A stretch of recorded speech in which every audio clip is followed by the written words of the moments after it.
ওই যে তোর বড় একটা ইটের রাস্তা দেখছস, এই রাস্তা কিন্তু বহুত আগে। এই ইটের রাস্তার কয়েকটা ইট মাঝে মাঝে দেখছো ডাইবে গেছে গা। তো আমরা দুধটা ভাই এই রাস্তা দিয়ে একবারই ঢুকছিলাম, জানতে না ভাড়া করতে ইটটা ডেকেছে।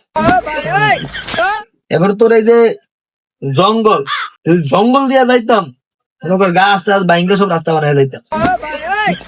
সিম বেটা ছিলাম, ঠিক আছে, দেশি বেটা ছিল।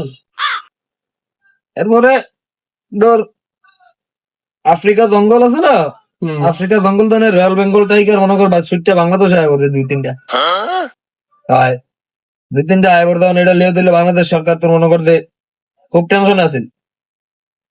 পরে খোঁজ খবর লিয়ে দেখলো যে না আসলে এই ধরনের লোক তো বেড়াই আছে।